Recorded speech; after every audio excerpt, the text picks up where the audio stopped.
प्रेत से इनका मिलन हुआ। उस प्रेत ने प्रसन्न होकर गोस्वामी जी से कहा कि मैं आपको कुछ देना चाहता हूं। गोस्वामी जी बोले, भैया हमारे मन में तो केवल एक ही चाह है कि ठाकुर जी का दर्शन हमें हो जाए। उस प्रेत ने कहा कि महाराज, मैं यदि दर्शन करवा सकता तो अब तक मुक्त ना हो गया होता। मैं खुद प्रेत योनि में पड़ा हुआ हूं। तुलसीदास जी बोले, फिर भैया हमको कुछ नहीं चाहिए। तो उस प्रेत ने कहा, सुनिए महाराज, मैं आपको दर्शन तो नहीं करवा सकता, लेकिन दर्शन कैसे होंगे उसका रास्ता बता सकता हूं। तुलसीदास जी बोले कि बताइए। प्रेत बोला, आप जहां कथा कहते हैं बहुत सारे भक्त सुनने आते हैं। अब आपको तो मालूम नहीं, लेकिन मैं जानता हूं आपकी कथा में रोज हनुमान जी भी सुनने आते हैं।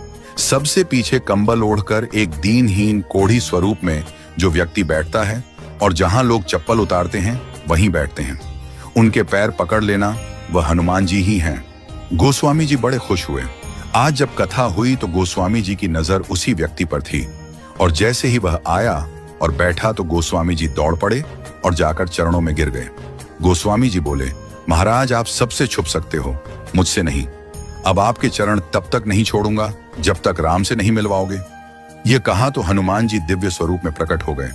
तुलसीदास जी बोले, कृपा करके राम से मिलवा दो, अब और कोई अभिलाषा नहीं है। हनुमान जी बोले कि आपको राम जी जरूर मिलेंगे, लेकिन आपको चित्रकूट चलना होगा। गोस्वामी जी चित्रकूट गए, मंदाकिनी में स्नान किया, कामदगिरी की परिक्रमा की, खोज रहे हैं कि प्रभु कहां मिलेंगे। सामने से दो राजकुमार घोड़े पर आए, एक गौर वर्ण और एक श्याम वर्ण। उन्होंने रास्ता पूछा तो तुलसीदास जी ने बताया और वो चले गए। फिर हनुमान जी प्रकट हुए और बोले, अभी जो राजकुमार घोड़े पर थे वही तो राम और लक्ष्मण थे।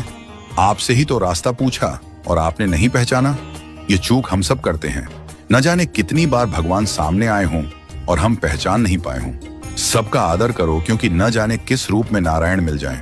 गोस्वामी जी बोले, हनुमान जी आज बहुत बड़ी गलती हो गई, कृपा करवाइए फिर मिलन हो। हनुमान जी बोले, धैर्य रखो फिर मिलेंगे। गोस्वामी जी मंदाकिनी के तट पर स्नान कर चंदन घिसते हुए श्री राम जय जय राम गा रहे थे। ठाकुर जी बालक रूप में आए और बोले, बाबा चंदन बहुत प्यारा घिसा है, थोड़ा मुझे लगा दो। गोस्वामी जी ने दिया।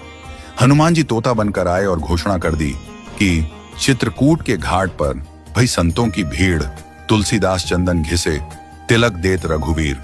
तुलसीदास जी के कानों में यह वाणी पड़ी तो चरणों में गिर पड़े। ठाकुर जी बोले, अब नहीं छोड़ूंगा। प्रभु दिव्य रूप में प्रकट हुए और अंतर्ध्यान हो गए। वह झलक हृदय में बस गई। फिर कोई अभिलाषा न रही। परम शांति और आनंद मिल गया। राम की शरण में आराम है, राम राम कर ले। इस प्रकार